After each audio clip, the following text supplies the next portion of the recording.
Lễ thượng cờ và hạ cờ ở quảng trường Ba Đình là một nghi lễ cấp quốc gia của Việt Nam, được thực hiện vào 6 giờ sáng và 21 giờ tối mỗi ngày trước lăng Chủ tịch Hồ Chí Minh, biểu trưng cho lòng yêu nước, niềm tự hào dân tộc và sự biết ơn vô hạn đối với Chủ tịch Hồ Chí Minh, thể hiện sự đoàn kết và khẳng định độc lập chủ quyền và hòa bình của Việt Nam, đồng thời giáo dục thế hệ trẻ về lý tưởng cách mạng, giá trị lịch sử. Thượng cờ là bắt đầu của một ngày mới mang ý nghĩa là chiếu sáng Tổ quốc, còn hạ cờ là kết thúc của một ngày bình yên, là lời nhắc nhở về sự hy sinh giữ nước và chuẩn bị cho một ngày mới. Ý tưởng thực hiện nghi lễ trên quảng trường do Bộ Tư lệnh Bảo vệ Lăng Chủ tịch Hồ Chí Minh đề xuất và được Chính phủ phê duyệt vào năm 2001 nhân dịp kỷ niệm 111 năm ngày sinh Bác Hồ. Đoàn 275, đơn vị đặc trách nhiệm vụ về nghi lễ, nghi thức của Bộ Tư lệnh Bảo vệ Lăng được giao thực hiện nhiệm vụ này.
Đội hình thực hiện nghi lễ hạ cờ gồm 34 đồng chí,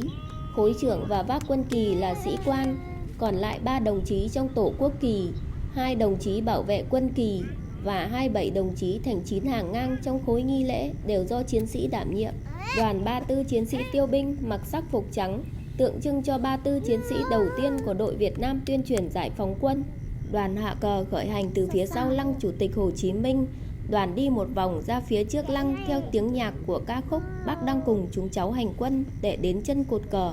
Khi đội tiêu binh tiến đến vị trí cột cờ, tổ quốc kỳ gồm 3 chiến sĩ sẽ tiến lên khu vực cột cờ để chuẩn bị hạ cờ. Trước đó loa phát thanh bắt đầu yêu cầu mọi người dừng hết mọi hoạt động quanh khu vực lăng và nghiêm trang làm lễ hạ cờ. Khi có hiệu lệnh chào cờ, chào, lá cờ đỏ sao vàng bắt đầu từ từ hạ xuống từ đỉnh cột cờ cao 29 mét. Khi lá cờ được hạ xuống hoàn toàn, một chiến sĩ tiêu binh sẽ tiếp nhận lá quốc kỳ rồi gấp lại một cách cẩn thận, vuông vắn và trang trọng. Sau đó đội tiêu binh sẽ rước lá quốc kỳ vào khu vực lăng Chủ tịch Hồ Chí Minh. Sắp đến giờ cử hành lễ hạ cờ.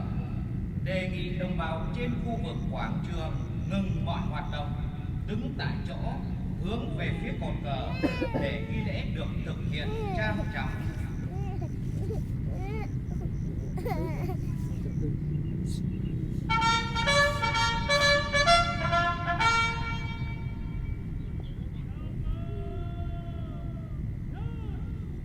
Trong giây phút thiêng liêng của lễ hạ cờ, nhân dân đứng trang nghiêm theo dõi lá cờ Tổ quốc. được hạ từ từ xuống trên cột cờ lộng gió. Không khí trang nghiêm và hào hùng khiến mỗi người đều dưng dưng tự hào về đất nước, vừa kiên cường, bất khuất, vừa hòa hiếu, hữu nghị, tràn đầy niềm tin. Điều đó cũng là lời khẳng định không chỉ thế hệ hôm qua mà lớp con trẻ hôm nay cũng luôn trân quý những giá trị mà lịch sử ông cha để lại,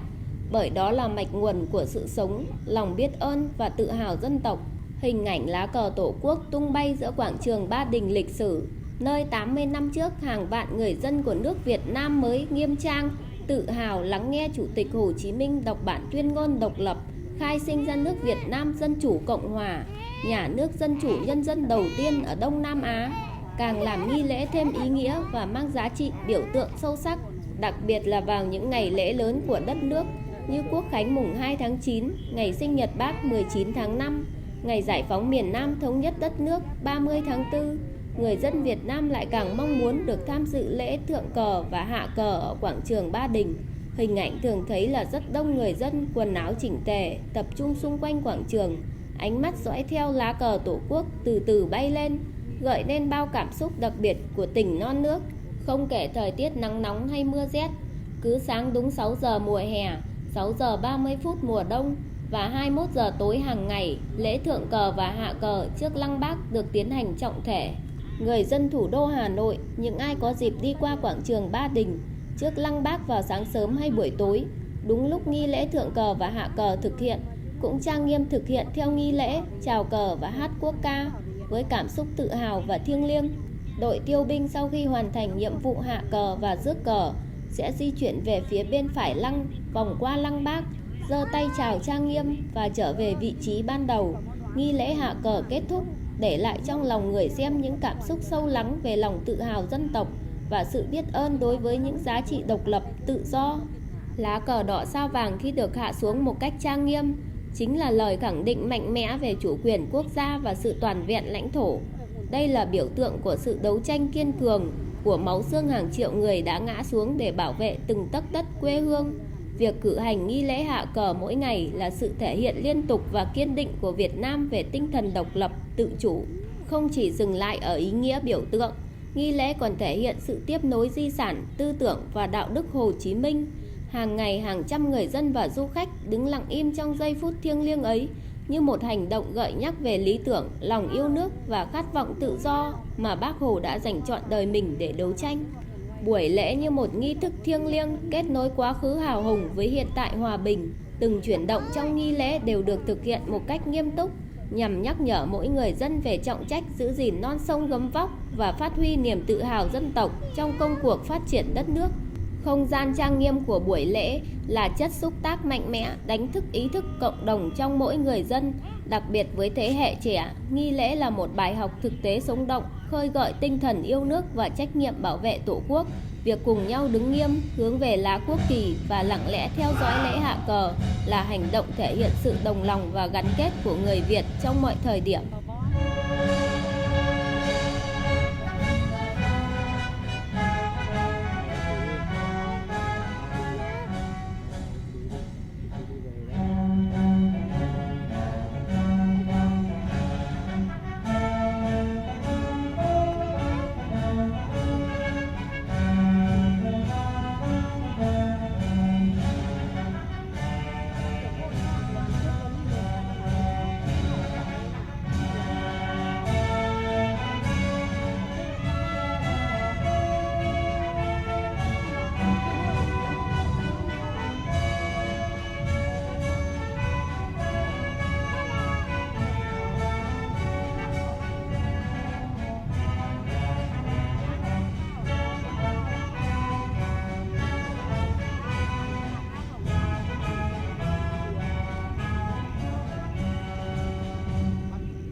Lễ hạ cờ tại Lăng Chủ tịch Hồ Chí Minh không chỉ là một nghi thức quân sự thường nhật mà còn là biểu tượng thiêng liêng của lòng yêu nước, sự kính trọng với Bác Hồ và tinh thần độc lập dân tộc, diễn ra vào mỗi tối tại quảng trường Ba Đình, trái tim chính trị của thủ đô. Nghi lễ này là điểm đến không thể bỏ lỡ đối với cả người dân trong nước và du khách quốc tế khi đến với Hà Nội. Không chỉ là một hoạt động mang tính hình thức mà còn là nghi lễ được tổ chức theo đúng trình tự, quy chuẩn nghiêm ngặt. Đây không chỉ là hoạt động chính trị tâm linh mà còn là cơ hội để quảng bá hình ảnh đất nước Việt Nam thân thiện, giàu truyền thống tới bạn bè quốc tế. Chính vì vậy, lễ hạ cờ ngày càng được xem như một điểm đến văn hóa không thể bỏ lỡ khi đến với Hà Nội.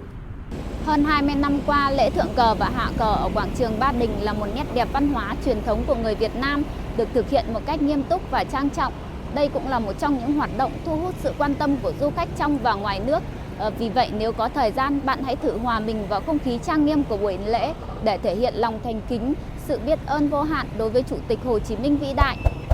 Các bạn nhớ đăng ký kênh, like và share để nhận được những video mới nhất của mình nha. Xin chào tất cả các bạn.